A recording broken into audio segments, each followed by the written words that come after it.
தயாரிப்பாளர் கே. ராஜன் கடைசியா யார்ட்ட ஃபோன்ல பேசியிருக்காரு அப்படிங்கிற தகவல் தான் சமீபத்தில வெளியாகியிருக்கு. அண்ட் இந்த ஒரு விஷயத்த போலீஸ் தரப்புலேருந்தே ஷேர் பண்ணியிருக்காங்க. என்ன நடந்திருக்கு அப்படிங்கிறது தான் இந்த ஒரு வீடியோல நம்ம பார்க்க போறோம். தமிழ் சினிமாவுல பிரபல தயாரிப்பாளராகவும், அது மட்டும் இல்லாம தமிழ் திரைப்பட தயாரிப்பாளர் சங்க துணைத் தலைவராகவும் இருக்கவர் தான் கே. ராஜன் அவர்கள். இவரு சமீபத்தில கூவ நதிக்கரையில விழுந்து தற்கொலை பண்ணிக்கிட்டது அப்படிங்கிறது உண்மையிலேயே எல்லோருக்கும் மிகப்பெரிய ஒரு அதிர்ச்சியை ஏற்படுத்தினுச்சு. ஏன்னா தமிழ் சினிமால இருக்கக்கூடிய ப்ரொடியூசர்ஸ்ல ரொம்ப முக்கியமான ஒருத்தர் இவர். அது மட்டும் இல்லாம, இவர் நிறைய சூப்பர் ஹிட் படங்கள குடுத்திருக்காரு. அண்ட் ரொம்ப மிகப்பெரிய ஒரு மனிதர், வயதானவர். இவருக்கு என்ன கவலை இருக்க போகுது? இவர் ஏன் சூசைட் பண்ணிக்கிட்டாரு? ஏதாவது பிரச்சனை இருக்குமா? அப்படின்னு எல்லாருமே கேட்டு வந்துட்டு இருந்தாங்க. அண்ட் அந்த வகையில சமீபத்தில பார்த்தீங்கன்னா, அவருக்கு கடைசியா ஏதாவது ஃபோன் கால் வந்திருக்கா? ஃபோன் கால்ல த்ரெட்னிங்ஸ் ஏதாவது வந்திருக்கா? இல்ல வேற ஏதாவது விஷயங்கள் உள்ளடங்கியிருக்கா? அவரோட தற்கொலைக்கு என்ன காரணம்? அப்படிங்கிற கோணத்தில போலீசார் விசாரணை ஸ்டார்ட் பண்ணியிருக்காங்க. அண்ட் இப்போலாம் விசாரணையோட ஃபர்ஸ்ட் பாயிண்ட்டே ஃபோன தான் வந்து பார்க்குறது. ஸோ அவரோட ஃபோன்ல வந்து கடைசியா அவர் யார்ட்ட பேசியிருக்காரு? இல்ல அவருக்கு கடைசியா யார் கால் பண்ணியிருக்காங்க? வேற ஏதாவது அன்னோன் நம்பர்லேருந்து வந்திருக்கா? அப்படிங்கிற கோணத்தில போலீசார் விசாரணைய ஸ்டார்ட் பண்ணியிருந்திருக்காங்க. அந்த வகையில அவருடைய ஃபோன் கால செக் பண்ணி பார்க்கும்போது, அண்ட் அவருக்கு பார்த்தீங்கன்னா, கடைசியா மிகப்பெரிய அளவுல வெளியிலேருந்து கால்ஸ்லாம் வர கிடையாது. அவருடைய திரைத்துறை நண்பர்கள், அவங்க குடும்பத்து உறுப்பினர்கள் அப்படின்னு இவங்க கிட்ட இருந்து தான் கடைசியா ஃபோன் வந்திருக்கு. அண்ட் இவரும் இவங்க கிட்ட தான் கடைசியா பேசியிருக்காரு.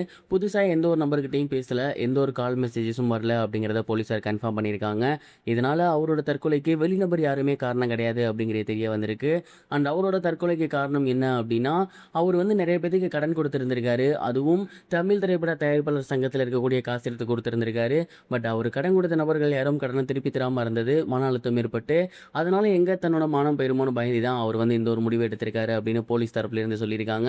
அண்ட் இந்த ஒரு விஷயம் இப்போ சோசியல் மீடியால ரொம்பவே வைரலா போய்கிட்டு இருக்கு.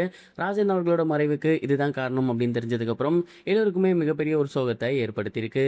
இது ஒரு புறம் இருக்க, தமிழக முதல்வர் அவர்களுக்கு வெங்கட் பிரபு அவர்கள் கார் நம்பர் பிளேட்டை பரிசாக கொடுத்திருந்திருக்காரு. அண்ட் அங்கே எடுக்கப்பட்ட ஃபோட்டோஸ் அண்ட் வீடியோஸ் எல்லாமே இப்போ சோசியல் மீடியாவில் ரொம்பவே வைரலாக போய்கிட்டு இருக்கு. தமிழ் சினிமாவில் ரொம்ப முக்கியமான ஒரு டைரக்டராக இருக்கக்கூடியவர் தான் வெங்கட் பிரபு அவர்கள். இவர் சமீபத்தில் முதல்வர் திரு ஜோசப் விஜய் அவர்களை சந்திச்சிருந்தாரு.